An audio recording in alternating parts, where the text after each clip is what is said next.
برادران و خواهران عزیز، السلام علیکم و رحمت الله و برکاته. به توفیق و رضای الله رب العالمین به درس امروزی خودمان آغاز میکنیم که درس امروزی ما و شما انشاءالله از کتاب دروس اللغة العربیه لغیر الناطقین بها که از امروز میخوانیم انشاءالله.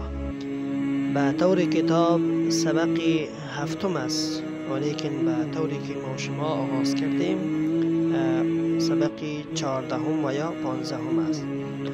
الدرس السابع، درس هفتم. من هذه؟ این شخص کی است؟ هذه آمنة، این آمنه است. و من تلك؟ و آن شخص کی است؟ تلك فاطمة، آن شخص فاطمه است. ببینید در اینجا یکی هذه اسم اشاره برای مؤنث قریب آمده و تلك اسم اشاره برای مؤنث بعید آمده. هر آن چیزی که در دور باشه با آن اشاره میکنیم ما شما. برای آن چیزی که قریب باشه مؤنث برای آن ما شما هذه اسم اشاره استعمال میکنیم. هذه طبیبة و تلك ممرضة، این دکتر است و آن نرس است که شما میبینید. هذه طویلة و تلك قصیرة، این کوتاه است و آن این دراز است و آن کوتاه است که شما میبینید در مثال. و همچنان در چوکات هم شما تصویرها را مشاهده میکنید. من هذا؟ این شخص کی است؟ هذا اسم اشاره به طرف قریب برای مذکر آمد. هذا حامد، این شخص حامد است. و من ذلك؟ و آن شخص کی است؟ ذلك علی، آن شخص علی است. اتلك دجاجة، آیا این مرغ است؟ لا، تلك بطة، نه خیرین مرغابی است. در اینجا یک سوال خلق می شود که الله رب العالمین در قرآن کریم می فرماید تلك الرسل فضلنا، برای رسول ها الله رب العالمین تلك استعمال کرده. تلك برای مؤنثی بعید می آید. در اینجا الله تعالی برای رسول ها تلك ضمیر مؤنث بعید استعمال کرده. جواب این است که تلك اسم اشاره مؤنث است، لیکن و تلك جمع تکسیر است. جمع تکسیر کی است؟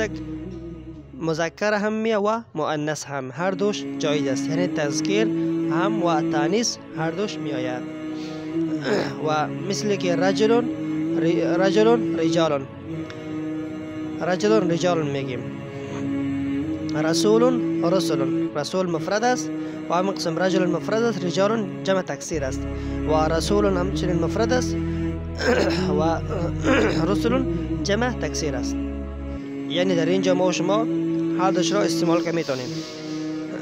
مثلا میگیم که قام الرجال و قامت الرجال و همچنین تلك الرسل و ذلك الرسل هر دوش استعمال کرده میتونیم.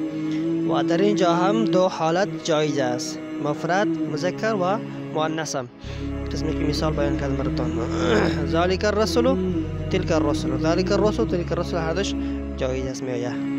و در مثال زیر خواندیم که تلك دجاجة، تلك دجاجة مؤنث حقیقی است.